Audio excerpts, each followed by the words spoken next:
نہیں مجھے جنگلوں کے تاریک راستوں کا سفر نہ سمجھو، نہیں مجھے جنگلوں کے تاریک راستوں کا سفر نہ سمجھو، یہ سارے موسم یہ سارے منظر تمہاری حیرت کے فاصلے ہیں، تمہیں یہ ناموں کی دوریاں راس آ گئی ہیں، تمہارے لفظوں کے سونے ویران ساحلوں پر تلاش کی لہر کھو گئی ہے، پرندے اونچی مسافتوں میں ہوا سے آگے نکل گئے ہیں، تم آج بھی رات اور دن کے ادھورے پن میں بھٹک رہے ہو، تم آج بھی رات اور دن کے ادھورے پن میں بھٹک رہے ہو، تمہارے سیکھے ہوئے وہ نام اب تمہاری تنہائی بن گئے ہیں، اجاڑ سونی حویلیوں میں ہوا کی سرگوشیوں کے مانند تم کہاں تک سفر کرو گے، ڈراؤنی رات کی منڈیروں پہ زرد بیلوں کی طرح کب تک بہار کی داستاں کہو گے، ایک ایسی آندھی بھی آ رہی ہے جو سارے لفظوں کو سارے ناموں کو لے اڑے گی، نہ میں رہوں گا نہ تم رہو گے، بس ایک بے عکس آئینہ اور ایک سوکھا گلاب ہوگا۔ بہت خوبصورت آپ کی یہ نظم تھی۔ جاوید صاحب، آپ کی شاعری میں فلسفہ وجودیت کی بڑی الجھن ہے، تو کیا آپ وجود میں ہونے کو حیرت کا فاصلہ جانتے ہیں یا نہ ہونے کو؟ میرا خیال یہ ہے کہ حیرت جو ہے وہ کوئی فیصلہ کن چیز نہیں ہے، جی، نہ ہونے سے حیرت پیدا ہوتی ہے اور نہ ہی عدم سے، بلکہ ہونے اور نہ ہونے کے درمیان جو فاصلہ ہے وہ حیرت کا فاصلہ ہے۔ اچھا، تو یہ بتائیے کہ جدید رجحان کے تحت روایتی انداز کو توڑ دیا جائے تو کیوں توڑ دیا جائے؟ یہاں جو ہے روایت کے ہر مدرسی وہ تعریف جو ہے جسے ہمارے یہاں تنقید میں کیا جاتا ہے، اس سے ہٹ کر اگر ہم شاعرانہ پوائنٹ آف ویو سے دیکھیں تو روایت جو ہے وہ اگر پرانی چیزوں سے محبت ختم کرنے کا نام نہیں ہے، اگر ہم روایت سے اپنا تعلق توڑتے ہیں تو ایسا نہیں ہے کہ پرانی چیزوں سے ہم اپنے رشتے کو توڑ لیتے ہیں، بلکہ ہم پرانے پن کے خلاف لڑتے ہیں۔ اگر روایت جو ہے وہ ہمیں پرانا پن دیتی ہے تو ہم اس روایت کے خلاف ہیں، اگر ایسا نہیں ہے تو پھر ٹھیک ہے۔ نہیں تو اس پرانے پن کی تھوڑی سی وضاحت آپ وہ پرانا پن ایسا ہے کہ چیزیں تو ظاہر ہے کہ جو ہمارے ارد گرد ہیں وہ چیزیں پرانی ہی ہیں بیشتر، لیکن وہ چیزیں جس طرح مجھ سے اظہار پاتی ہیں تو میں انہیں ایک شناخت، ایک پہچان اور ایک حیثیت دیتا ہوں، اور وہ اس حیثیت سے میرے لیے زندہ رہتی ہیں۔ تو اب ان کا یہ جواز جو ہوتا ہے نا، یعنی کہ اظہار کا جو جواز ہے، اگر یہ پرانا ہو جائے تو پھر اس کی تکرار کی کوئی ضرورت نہیں۔ آپ کی مراد اس سمبل یا اس علامت سے ہے یا اس انداز سے، اس اسلوب سے، اس شاعری کے؟ ہاں، اسلوب بھی اس میں ایک چیز ہے اور سمبل بھی ایک چیز ہے۔ وہ آپ اپنی ایک اور نظم سنائیں تو میں اور مطلب نظر کر سکوں آپ کی شاعری پر۔ اچھا، میں آسمانوں کو مت بھولنا ہے ایک نظم۔ ہاں مگر اس نے جاتے ہوئے یہ کہا تھا کہ جب یاسمن بھیگی بھیگی ہواؤں میں کھلنے نہ کھلنے کی الجھن میں ہلکورے لے، کھلنے نہ کھلنے کی الجھن میں ہلکورے لے اور گلاب آسمانوں سے رشتے ملانے لگیں، تو تم ان آنے والے زمانوں کو مت بھولنا جو ابھی تک کسی جستجو میں سفر کر رہے ہیں، اور جب وقت کے ساحلوں پر یہ تند اور پرشور لہریں گھروندے گرانے لگیں، تو تم ان ماورائی مکانوں کو مت بھولنا جن میں اب تک وہ آواز زندہ ہے جس کی یہ نیلا سمندر، گلابی ندی، گنگناتی ہوائیں، کڑکتا دن اور سنسناتی ہوئی رات سب بازگشت، اور جب لفظ کے آئینے کوہر میں ڈوب جائیں تو تم اپنے ہونے کے اظہار کی آس مت باندھنا، اس سمے تم ان آئینہ خانوں کو مت بھولنا جو تمہیں معنویت کے ہر نقش سے ماورا دیکھتے، اور جب تم سمندر کی بے سمت نیلاہٹوں میں خود اپنے سے بچھڑو، تو ان بادبانوں کو مت بھولنا جو تمہارے سفر کا نشاں ہیں، ہاں مگر اس نے جاتے ہوئے یہ کہا تھا کہ میرے نشانوں کو مت بھولنا، آسمانوں کو مت بھولنا۔ بہت خوب۔ آپ کی نظم کے 2 مصرے ہیں، تو تم آنے والے زمانوں کو مت بھولنا جو ابھی تک کسی جستجو میں سفر کر رہے ہیں، اور اسی نظم کے یہ مصرے بھی ہیں، ہاں مگر اس نے جاتے ہوئے یہ کہا تھا، ہاں مگر اس نے جاتے ہوئے یہ کہا تھا کہ میرے نشانوں کو مت بھولنا، آسمانوں کو مت بھولنا۔ تو بیک وقت یہ ماضی اور مستقبل کی طرف سفر کس الجھن کی غم ماضی ہے؟ میرا خیال ہے کہ یہاں جو ماضی اور مستقبل کی آپ نے تفریق کی ہے، جی، یہ بہت زیادہ فینومینل تفریق ہے۔ جہاں تک ماضی اور مستقبل کا سوال ہے تو میرے نزدیک ہر مستقبل جو ہے وہ ایک ایبسلیوٹ ماضی سے رشتہ جوڑنے کا نام ہے۔ ہم جو ہیں جس نقطے سے چلے ہیں اسی نقطے پر ہمیں پہنچنا ہے، وہی جو ہے جہاں ٹائم ڈیڈ ہو جاتا ہے، جہاں یہ ماضی، حال اور مستقبل کی کوئی تفریق نہیں رہتی، تو اسی طرف یہ سارے لمحے جو ہیں دائرہ بناتے ہوئے اسی ایک پوائنٹ پر، اسی ایک لائٹ پہ جا رہے ہیں۔ تو یہاں جو ہے نا، تو یہ تو ایک سفر ہے، یہ سارا جو نہیں آیا ہے ابھی تک، یہ بھی اگر آئے گا تو اس کے لیے آئے گا جہاں سے ہم چلے تھے۔ تو یہ ہمارا آغاز جو ہے وہی ہمارا انجام ہے، وہی ہمارا اختتام ہے۔ یہ تو ایک طرح سے آپ نے ماضی سے مستقبل تک ایک سرے کی وضاحت کی ہے کہ گویا کہ ماضی سے مستقبل تک کا سفر، لیکن آپ کی نظم میں ماضی اور مستقبل دونوں 2 متوازی لائنیں نظر آتی ہیں، اس کی ذرا اگر آپ وضاحت کرتے۔ نہیں، میرا خیال یہ ہے کہ جہاں یہ آیا ہے کہ ان زمانوں کو مت بھولنا جو ابھی تک کسی جستجو میں سفر کر رہے ہیں، اور اس کے بعد یہ ہے کہ ہاں مگر اس نے جاتے ہوئے یہ کہا تھا کہ میرے نشانوں کو مت بھولنا، آسمانوں کو مت بھولنا۔ یہاں آپ نے یہ آسمانوں کو مت بھولنا کی جو ایک ضروری لائن ہے اسے مس کر دیا۔ اگر اس پر ہم تھوڑی دیر کے لیے کنسنٹریٹ کریں تو اس پہ میرا خیال ہے کہ یہ آسمانوں کا جو ایک، میرا خیال ہے کہ جو لفظ چلیں علامت یا استعارے کی بحث سے الگ، آسمان کا لفظ جو ہے یہاں پر، اس پر تھوڑی دیر اگر ہم اپنی توجہ رکھیں تو اس سے پتہ یہ چلے گا کہ آسمان جو ہے وہ میرے لیے، کم از کم کیونکہ میں نے نظم کہی، تو میرے لیے آسمان لمحوں کا، وقت کا، حادثات کا، ہر ہونے والی چیز کا اور ہر نہ ہونے والی چیز کا ایک لازوال اور نامعلوم خزانہ ہے۔ آسمان یعنی کہ میرے لیے لائف اور ڈیتھ کی مسٹری ہے، بینگ اور نتھنگنیس کی مسٹری ہے۔ تو وہاں سے تمام چیزیں جو آتی ہیں یہ اس لیے آتی ہیں کہ ہمیں اپنی طرف لے جائیں، تو وہ اس کا نشان ہے، آسمانوں کو مت بھولنا۔ وہ یعنی کہ وہ جو خزانے کا مالک ہے وہ ہم سے کہہ رہا ہے کہ اس خزانے کو مت بھولنا، ہر سکے کو اسی کی طرف جانا ہے۔ جیسا یہ بڑا رٹا پٹا سوال صحیح کہ شاعری کیا ہے، پر نیا جواب چاہتا ہے تو آپ یہ جہاں تک یہ شاعری کیا ہے، اس پر بہت لمبے لمبے مضمون لکھے گئے ہیں اور بہت سے سچے شاعروں نے اس بارے میں کہا ہے کہ شاعری کیا ہے۔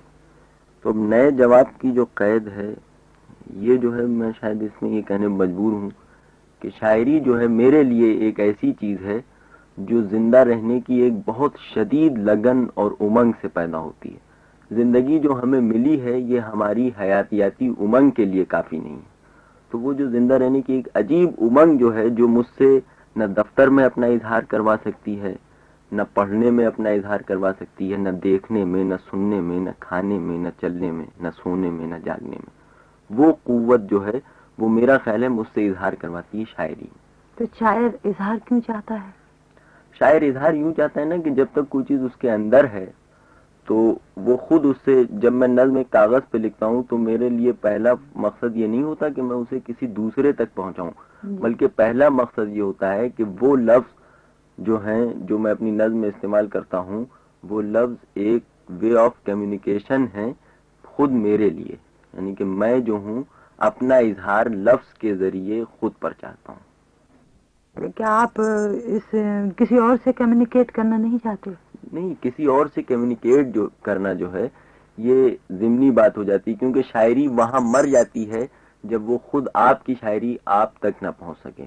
شاعری کا پہلا کام یہ ہے کہ جو میں نے کہا ہے آیا اس میں میں نے اپنے آپ کو کھوجا، اس میں میں نے اپنے آپ کو تلاش کیا. اگر میری یہ تلاش، اگر یہ میرا سفر جو خود مجھ سے میری طرف ہے یہ سفر ناکام ہے تو ظاہر ہے کہ اس سفر کی جو جواز ہے وہی کھو جائے گا. نہیں تو وہ کھوج اور وہ تلاش تو لفظ کی ہے تو شکل کے بغیر بھی ہو سکتی ہے کہ آپ چپ رہیں اور اپنے آپ کو محسوس کرتے رہیں. ہاں یہ بات بھی ہے، لیکن اصل میں اس میں بھی کیٹیگریز ہوتی ہیں نا. چپ رہنا جو ہے یہ ایک بہت بڑی قوت کا نام ہے، یہ ایک پیغمبرانہ قوت کا نام ہے. ٹھیک ہے اگر یہ آدمی میں نہ ہو، ایسا نہ ہو کہ وہ لفظ کو بھی بہت چھوٹی اور بہت جھوٹی چیز سمجھے، تو ایسا نہ ہو تو ایسا کر لینے میں کوئی برا نہیں ہے. نہیں، میری مراد یہ تھی کہ خود سے خود تک کا سفر یا خود سے خود کی تلاش کے لیے کسی لفظ کی ضرورت نہیں ہوتی. تو لفظ ہم سمجھتے ہیں کہ دوسروں سے کمیونیکیٹ کرنے کا ایک ذریعہ ہے، جہاں تک میں سمجھوں. آپ اگر ہاں وضاحت کرتے یہ بالکل صحیح بات ہے، یہ ایک مسلم بات ہے، اس میں اس کی تردید بالکل نہیں ہو سکتی. لیکن آپ اس میں ایک فیکٹ کو نظر انداز کر رہی ہیں. جی سب سے پہلی بات یہ کہ آدمی اپنے وجود کا جواز چاہتا ہے. جی آدمی یہ سوچتا ہے کہ میں کیا ہوں.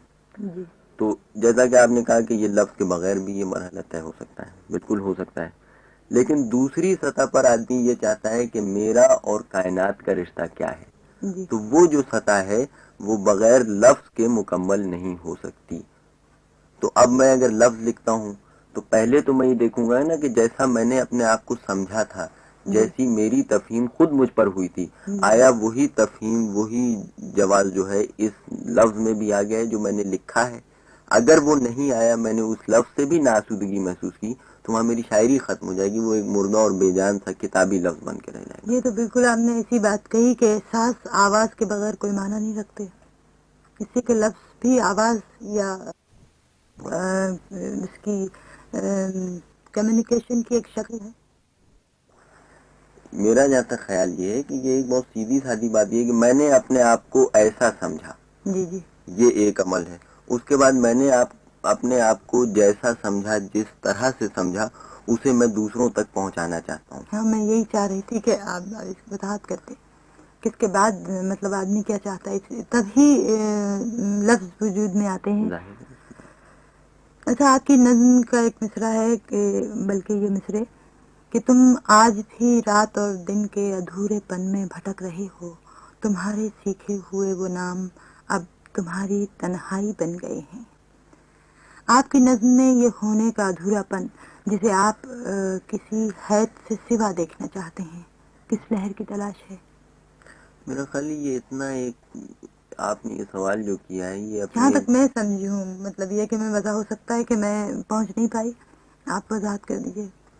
لیکن میرا جہاں تک خیال ہے یہ آپ نے اپنی بہت ہی ایک ذاتی انٹرپریٹیشن کا نتیجہ نکال کے مجھ سے سوال کیا ہے. جی اور یہ صحیح بات یہ ہے کہ اس قسم کا سوال جو ہے میں اپنی نظم کو بار بار بھی پڑھتا ہوں، جی اس قسم کا سوال میرے ذہن میں پیدا نہیں ہوا تھا. لیکن جو اینگل آپ میں پیدا ہوگا نا، یہ بہت ممکن ہے کہ اس کا جواز خود شاعر کے پاس بھی نہ ہو کہ وہ اینگل کیوں پیدا ہوا. اگر اس قسم کے جواز شاعر کے پاس بھی ہو جائے نا تو شاعری کی ایک جو مسٹری ہے وہ خود شاعر کے لیے ختم ہو جائے گی. تو وہ شاعری کیا کرے گا؟ تو مطلب آپ کے پاس کیا جواز ہے اس کا، آپ وضاحت کیجیے کہ تم آج بھی رات اور دن کے ادھورے پن میں بھٹک رہے ہو، تمہارے سیکھے ہوئے وہ نام اب تمہاری تنہائی بن گئے. میرا زیادہ خیال یہ کہ جو دوسری لائن ہے، تمہارے سیکھے ہوئے وہ نام اب تمہاری تنہائی بن گئے، تو جب میں نے یہ لائن لکھی تھی تو اس وقت مجھے بالکل نہیں معلوم تھا کہ کیا ہے، کیوں ہے. 2-1 دن بعد تک مجھے ہی نہیں معلوم ہو سکا کہ یہ لائن میں کیوں لکھ گیا. لیکن اس کے بعد جب میں نے اس نظم سے ذرا محبت کی لفظوں کے ساتھ تو مجھے یہ پتہ چلا کہ یہ قرآن میں ایک جگہ ہے کہ صاحب آدم کو چیزوں کے نام سکھائے گئے تھے. تو یہ لائن جو ہے وہاں سے منسلک ہے. اگر ہم اسے وہاں سے دیکھیں تو میرا خیال ہے کہ میرے لیے ایک جو ہے تسکین بخشنے والی بات ہو جاتی.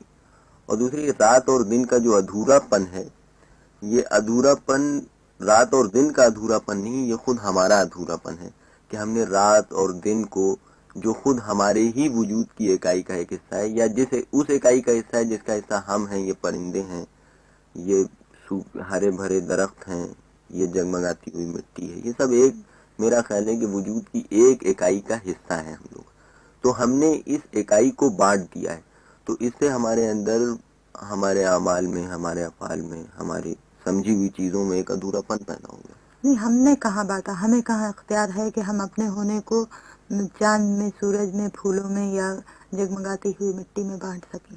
اس کی وضاحت آپ کرتے اس کی وضاحت میں، جہاں ایک سوال کا جواب دیتے ہوئے میں نے آپ کے کہا تھا کہ شاعری جو ہے میرے لیے زندہ رہنے کی ایک بہت ہی ماورائی امنگ سے پیدا ہوتی. جی. تو یہاں جب ہم اپنے آپ کو چیزوں میں سمو کر دیکھتے ہیں، ایسا میں کرتا ہوں کہ میں اب یہ جس کرسی پہ بیٹھا ہوا ہوں، میں یہ محسوس کروں کہ یہ کرسی بھی میرا ہی ایک حصہ ہے. تو یہ احساس میرے اندر جو پیدا ہوا ہے، جسے ہم علامتی احساس بھی کہہ سکتے ہیں، تو یہ احساس جو ہمارے اندر پیدا ہوا ہے، یہ بھی جینے کی ایک شدید امنگ سے پیدا ہوا ہے. جینے کی شدید امنگ جو ہے، جس طرح ماں جو ہے وہ اپنے بچے کو حصوں میں بٹا ہوا نہیں دیکھتی کبھی کہ یہ اس کی آنکھیں ہیں، یہ اس کا منہ ہے، یہ اس کے بال ہیں، اسی طرح جینے کی شدید امنگ جو ہے وہ وجود کو ٹکڑیوں میں بٹا ہوا نہیں دیکھنا چاہتی. تو یہ جہاں ہم اکائی کی بات کرتے ہیں، تو اگر اکائی، فرض کیا کہ کوئی کانکریٹ وجود نہ ہو اکائی کا، یہ میں مانتا ہوں کہ نہیں ہے کانکریٹ وجود کوئی اکائی کا، لیکن وہ جو زندہ رہنے کی ایک شدید امنگ جو ہم سے مذہب ترشواتی ہے، جو ہم سے عقیدے بنواتی ہے، جو ہم سے موت کے بعد کی زندگی کا تصور دیتی ہے، یہ انہوں نے کہا بھی ہے کہ میں اسے رد نہیں کر سکتا آخرت وغیرہ کا جو مذہب میں تصور ہے، کیونکہ یہ زندگی کی ایک بہت ہی شدید اور پرزور امنگ سے پیدا ہوتا ہے. تو یہ اکائی کا تصور بھی جو ہے یہ جینے کی شدید امنگ سے پیدا ہوتا ہے. جہاں ہم سے یہ ٹوٹ جاتی ہے یہ امنگ جینے کی، تو وہاں ہم اپنے آپ کو اڑتے ہوئے پرندے سے الگ کر لیتے ہیں، بہتی ہوئی ندی سے الگ کر لیتے ہیں، رات سے الگ کر لیتے ہیں، دن سے الگ کر لیتے ہیں. کوئی اور نظم؟ اے میری ویران بستی، اس اندھیری رات پر نوحہ نہ کر. اے میری ویران بستی، اس اندھیری رات پر نوحہ نہ کر. جانے والے لوٹ کر پھر آئیں گے. جاگ ان خاموش میناروں، مکانوں اور بازاروں کے ساتھ. جاگ ان اجلے پرندوں کی طرح جن کو سمندر کی اداسی لے گئی. جاگ ان اجلے پرندوں کی طرح جن کو سمندر کی اداسی لے گئی ہے. آسمانوں کو نہ دیکھ، اد کھلے پھولوں کی خوشبو میں نہا کر پھر سے زندہ ہو. میری آنکھیں تو موسم کا اکیلا پن بہا کر لے گیا ہے. غم نہ کر آواز دے، غم نہ کر آواز دے. دھان کے خوشوں میں لہراتے ہوئے خوابوں، گلی میں کھیلتے بچوں کو چپکے سے پکار. گڈے گڑیوں کی اداسی کو سمجھ، چڑیوں کے تنکے چن. ہوا کا شور سن، ان کو بلا. جانے والے لوٹ کر پھر آئیں گے. اے میری ویران بستی. بہت خوب. آپ کی ایک اور چھوٹی سی نظم ہے، روم کی گلیوں میں بچوں کا یہ انجانا سا کھیل. ہاں، یہ نظم ہے چھوٹی سی ایک میں نے. روم کی گلیوں میں بچوں کا یہ انجانا سا کھیل.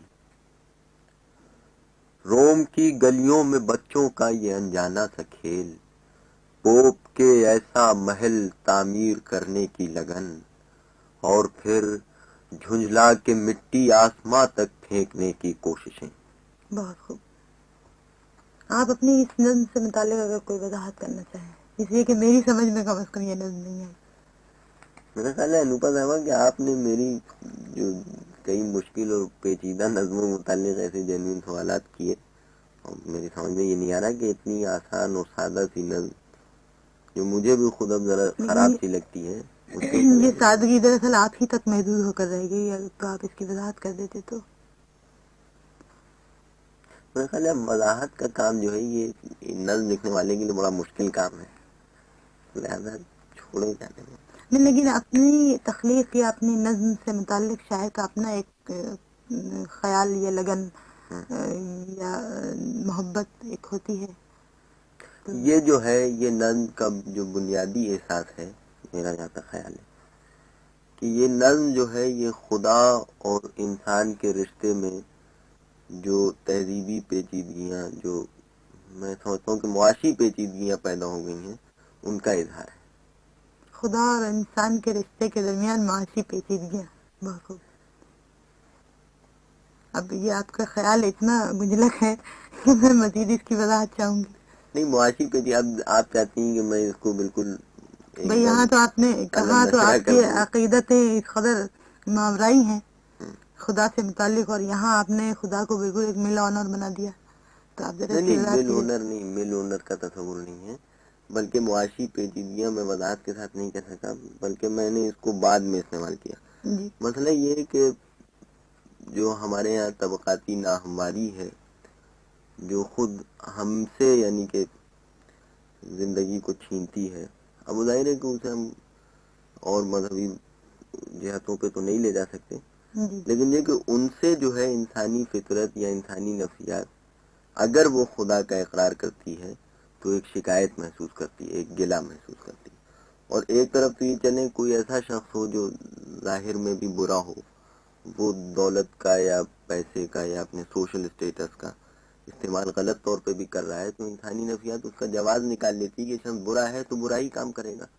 لیکن جب میں یہ دیکھتا ہوں کہ ایسے لوگ، مثلا پوپ ہے، پوپ جو ہے وہ مسیحیت کا یعنی سب سے بڑا نمبردار ہے، اور اسے لوگ سمجھتے ہیں کہ صاحب وہ کرسچینٹی کا سب سے بڑا نمائندہ، سب سے بڑی علامت ہے.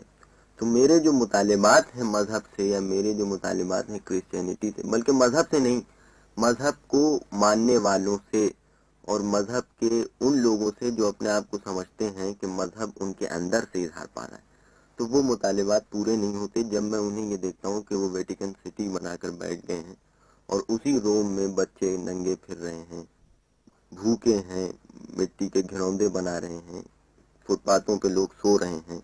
تو ان کی آنکھیں یہ کیوں نہیں دیکھتی جبکہ وہ اس مسئلے کا کم از کم کچھ نہیں تو تھوڑا بہت حل ضرور اپنے پاس رکھتے ہیں. تو اب یہ جب میرے اندر یہ سوال پیدا ہوتا ہے کہ پوپ ایسا کیوں نہیں ہے، تو پھر ایک عجیب معصوم سی حص ہے، وہ خدا سے بھی ایک شکایت پیدا کرتی ہے. بہت خوب. ہمیں یہی وضاحت چاہتی تھی اور بہت اچھی وضاحت آپ نے کی. اگر آپ اس بات کی اجازت دیں کہ میں آپ کی نظم سے متعلق کچھ اور سوال پوچھوں. ہاں. ہونے کا ایک اور مسئلہ آپ کی نظم میں نکلا. جی. اور جب لفظ کے آئینے کوہر میں ڈوب جائیں تو اپنے ہونے کے اظہار کی آس مت باندھنا. یہاں ہونے سے آپ کی کیا مراد ہے؟ یہاں مراد یہ ہے کہ ایک ہمارے عہد کا ایک فلسفی یہ کہتا ہے کہ انسانی وجود جو ہے وہ لفظ کے بغیر اپنا اظہار نہیں کر پاتا. تو اس کے خلاف میرے اندر ایک جذباتی ری ایکشن پیدا ہوا ہے. اس سے یہ تو کیا آپ اس کی وضاحت کریں گے کہ لفظ کے بغیر آدمی اپنا اظہار کیسے کر پاتا ہے؟ میری مراد شاعری سے ہے. ویسے تو آپ اور فنون میں موسیقی بھی ہے، مصوری بھی ہے، تو ظاہر ہے کہ آدمی اپنا اظہار کر سکتا ہے دوسرے فنون میں. جی. تو یہاں دیکھیے ایک بات میں آپ سے بتاؤں کہ یہاں ایک فرق یہ رکھنا چاہیے کہ شاعری کا بیہیویئر، شاعری کا ایٹیٹیوڈ مختلف ہوتا ہے لائف کے بارے میں، اور فلسفی اور دیگر سائنسز کا جو ایٹیٹیوڈ ہوتا ہے وہ مختلف ہوتا ہے.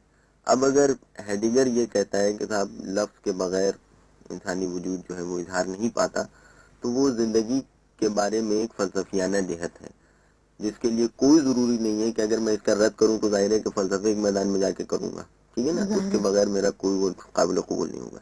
بس مجھے صرف یہ حق ہے کہ میں اپنے میرے لیے سب سے بڑی سچائی جو ہے وہ میرا جذبہ ہے، میرا تخیل ہے، جو میں سوچتا ہوں، چاہے وہ منطقی سچائی ہو یا نہ ہو، چاہے اسے عقل تسلیم کرے یا نہ کرے، وہ میرے لیے سب سے بڑا سچ ہے. اب اس کا واحد جواب یہ ہے کہ میں ایسا محسوس نہیں کرتا کہ لفظ جو ہے وہ انسانی وجود کا اظہار ہے. نہیں، مراد یہ ہے کہ اس جذبے کا اظہار بھی تو ظاہر ہے کہ آپ لفظ کے ذریعے کریں گے. لفظ کے ذریعے کریں. تو مطلب میرا خیال جہاں تک ہے کہ اس فلاسفر کا کہنا اس لفظ سے مراد اس کی اتنی ہے اہمیت ہوگی لفظ کی. دیکھیے ایک بات یہ ہوتی ہے کہ سچائی جو ہوتی ہے، ایک تو سچائی یہ ہوتی ہے کہ جس کو قبول کر کے آپ ایک روحانی مسرت محسوس کرتے ہیں. جی. اور اس کے برعکس ایک سچائی وہ بھی ہوتی ہے لیکن ویسی ہوتی ہے جسے قبول کرتے ہوئے آپ ڈرتے ہیں، اس سے آپ کو خوف محسوس ہوتا ہے. تو یہ دراصل سچائی کو قبول کرنے کا خوف ہے. اچھا، آپ اس کی وضاحت کریں کہ سچائی کیا ہے؟ سچائی یہ اصل میں یہ بڑا مشکل مسئلہ ہے. میں آپ سے بتاؤں کہ سچائی کیا ہے، لیکن بہرحال سچائی جیسے کہ میں نے آپ سے بتایا تھا کہ جو چیز مجھے مسرت دے، جو چیز مجھ میں سچا غصہ یعنی کہ ایسا غصہ پیدا کرے جس میں میں خود ایک شعلے میں گر جاؤں، جو چیز مجھے ایسی محبت دے کہ میں بادلوں کے ساتھ ہوں، جو چیز مجھے ایسی نفرت دے کہ میں کائنات کو ایک پھٹا ہوا گیند سمجھوں، تو وہ میرے لیے سچائی ہے. میرا اپنا جذبہ اپنی انتہا میں. تو کیا یہ مطلب یہ کہ محدود سچائی نہیں ہے؟ محدود سچائی یوں نہیں ہوتی کہ ہر شخص جو ہے وہ پہلے اپنے آپ سے سچا ہوتا ہے، تو اس کا یہ جو اس قسم کا جو ذاتی سچ ہے، یہ جب اس سے اظہار پاتا ہے تو مختلف انفرادی سچائیاں مل کے ہم آہنگ ہو کے ایک اجتماعی سچائی بن جاتی ہیں، جن سے پھر جھوٹے لوگ جو ہیں وہ تحبوز بناتے ہیں. نہیں، آپ لفظ پر گفتگو ہو رہی تھی تو آپ کا خیال یہ ہے کہ یعنی انسان جو ہے لفظ سے اظہار کر سکتا ہے اور یہ بات غلط ہے. دیکھیں، میں نے یہ بات غلط ہے اس طرح جو ہے میں یہ نہیں کہنا چاہتا کہ یہ بات غلط ہے، بلکہ میرا مقصد یہ ہے کہ ہو سکتا ہے کہ اگلی نظم لکھوں میں اس میں یہ لکھ دوں کہ صاحب انسانی وجود جو ہے وہ لفظ کے علاوہ کچھ بھی نہیں ہو سکتا ہے. ایسا بھی انسانی وجود لفظ تو نہیں ہے، لیکن لفظ ذریعہ ہے. لفظ ذریعہ کسی بھی رابطے کے لیے ذریعہ ہونا بہت ضروری ہے. دیکھیے، میں ہوں اس وقت بھی ہوں جب میں چپ ہوں، اور میں ہوں اس وقت بھی ہوں جب میں بولتا ہوں. تو میرے لیے وہ وجود زیادہ اہمیت رکھتا ہے جو کسی جواز کا محتاج نہ ہو، اور یہ لفظ جو ہیں یہ آپ کے وجود کا ایک جواز ہے، اور میرا خیال ہے یہ بھی مکمل جواز نہیں ہے. تو میں اس جواز کو نہیں مانتا، میں اس وجود کو مانتا ہوں جو آپ اپنا جواز ہو. میں اس لائٹ کو مانتا ہوں جو بنگلہ ڈیم میں ہے لیکن روشن نہیں ہے. میں اس لائٹ کو نہیں مانتا جو آپ کے گھروں میں. لیکن جیسا جواز کی بھی تو ایک شکل ہوتی ہے نا، تو مطلب کسی بھی جواز کو آپ مانیں وہ اپنی ایک شکل رکھتا ہے. وہ جواز خواہ وہ لفظ کی صورت میں ہو یا آواز کی صورت میں ہو. نہیں، یہاں اصل مسئلہ تو جواز کو ماننے نہ ماننے کا ہے.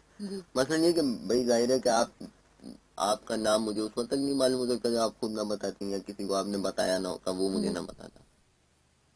نہیں، میں نے اپنی نظر میں کئی جگہ کہ تمہیں یہ ناموں کی دوریاں راس آ گئی ہیں. اس طرح سے مجھ میں جو ایک جذبہ ہے وہ مجھ سے کہلواتا ہے کہ وجود کو بے جواز ہونا چاہیے. جواز کوئی چیز نہیں، یہ لفظ ہیں. اور دوسری چیزیں خود میری شاعری جو ہے یہ میرے ہونے کا جواز ہے. شاعری بھی کوئی چیز نہیں، میں زیادہ اہم ہوں. تو وجود تو خود ایک جواز ہے. آپ کہتے ہیں وجود کو بے جواز ہونا چاہیے. نہیں، وجود بے جواز ہونا چاہیے جب میں کہتا ہوں تو اس کا مطلب یہ ہے کہ ایسے وجود کی وجود تو ایک لفظ ظاہر ہے کہ میں لفظ ہی سے وجود پہ گفتگو کروں گا. تو ایسے وجود کو نہیں، میں لفظ سے بھی آپ سے وضاحت نہیں چاہوں گی، بلکہ اس چپ سے جس سے کہ آپ یہ کہتے ہیں کہ کوئی ضروری نہیں کہ لفظ ہو، چپ سے بھی وجود کا جواز مل سکتا ہے. نہیں، مل تو سکتا ہے، لیکن جب میں یہ کہتا ہوں کہ وجود کو بے جواز ہونا چاہیے تو یہ میری ایک خواہش ہے.